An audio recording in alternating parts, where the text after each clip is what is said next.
Hey everybody, so once again we are going to react to Premier League predictions. Rush Day 4 I did very well, if I do say so. I got 7 of the results correct. Having said that, they were fairly safe bets if we do look at it, although West Ham did get their first win. But apart from that, they were fairly safe bets. I probably should have backed Tottenham over Nottingham Forest as well. But match day 5 was dreadful. Absolutely dreadful. Thank goodness for Manchester United. Otherwise, I would have got all 10 predictions wrong. And I was very worried that I was going to. But thank goodness for Jadon Sancho. But yeah, this is remarkable. If I do say so. In terms of what it's done to my prediction results, it has meant that I have got 64% wrong, but still 36% right. As I said, I'm hoping to make that higher, but we will see. We will see where that goes. This is what the table looks like now, based on predictions. Liverpool are still top. In fact, they've got more points than they had last time because I didn't actually predict them to win against Newcastle. I thought that would be a draw, and it nearly was a draw till that 98th minute screamer.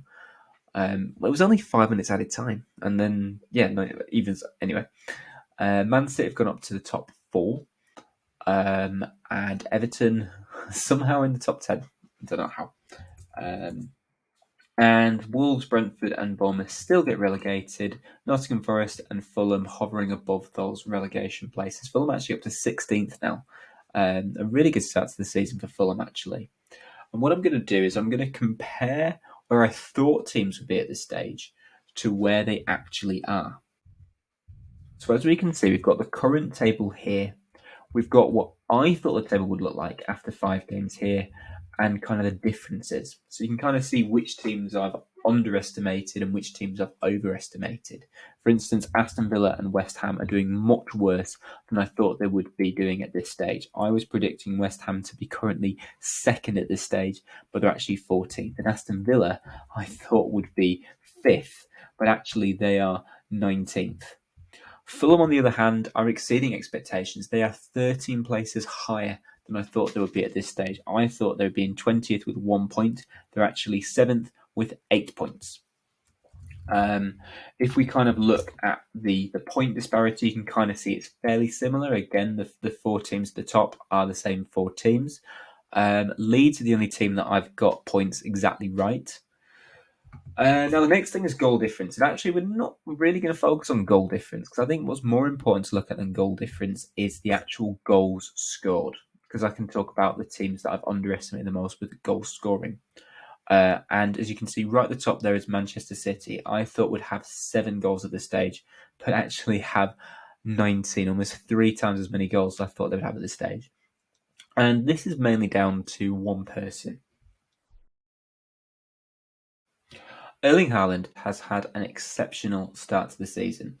Now, in one of my earlier videos and comments, I've said that Erling Haaland will be a flop for Manchester City.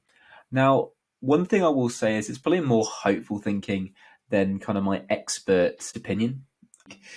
If I kind of speak more as a professional pundit, he is just insane. He is something else, honestly. 9 goals and 5 appearances. More goals than 15 other clubs, including Chelsea and Man United. And he's actually beaten the record of 8 goals set by Mickey Quinn and Sergio Aguero from their first 5 appearances. This kid is just insane. He is insanely good. And I think, we do have to take a bit of a step back for a second. Because as you know on this channel, we don't particularly like Man City that much. But actually, let's take a step back and actually admire what the team's got and actually the quality of the players on this team, particularly this young man, Erling Haaland. At 22, he is just something else, Back-to-back hat-tricks. Only 6 other players have managed to do this. Not only back-to-back hat-tricks, but they were both what we call flawless hat-tricks. Now, what a flawless hat-trick is if you score a hat-trick in one half of the game and no other player scores kind of in between your first and third goal, that is called a flawless hat-trick, and he's got 2 of them. Not only that, but his second hat-trick was not only flawless, but a perfect hat-trick. Perfect hat-trick being where you score with your head, your left foot, and your right foot. And some of the goals he scored are just insane, The last goal, the goal to complete his hat trick against Crystal Palace, was just, I've never seen anything as good as that before in my life. The only thing wrong with it is he scores it with his left foot, and he'd already got his left foot in his head, so he could have had another perfect one there. But no, it was just something else. And as I said, it was more kind of hopeful thinking that I'd say he'd be a flop. But I mean, as well, he comes from Borussia Dortmund. I would say that Borussia Dortmund are my German team, and I've watched some of the games with him when he played for them. And again, he was good for them. But just thinking about the quality of players that Man City have at their disposal, this is just something else. This is the start of something special. As I said, I wish it was another club, but we actually just have to take a step back from that for a second and actually admire what we're watching in front of us. As much as it pains me to say that, we do just have to take that step back and really admire just how good this young man really is. We've also got the difference in goals conceded, and Fulham's defence has proven better than I would have assumed, I suppose. I thought they would have conceded 14 goals by now, but they've actually conceded 7 by now. Brighton have also conceded the fewest number of goals at 3. Man United, Leeds and Man City, I got exactly right with the number of goals they would concede at this stage, but all the other teams wrong. And I think, again, that just kind of shows the impact. Again, the fact that I said City would concede 5 and they have conceded 5, but their points is so different. Again, just goes down to the quality of Erling Haaland. They would have, last season, if those games happened last season, they would have lost to Newcastle. They would have lost to Crystal Palace. But because he's just so good.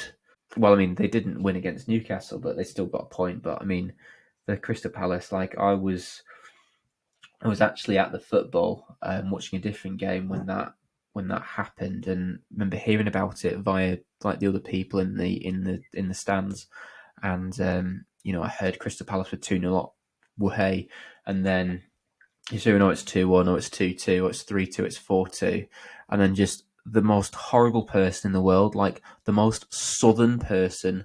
Haaland's got a hat trick. Well, that's going to be fantasy points for my fantasy team. Look at all those fantasy points. Honestly, I wanted to just turn around and just tell him that he needed to commit suicide.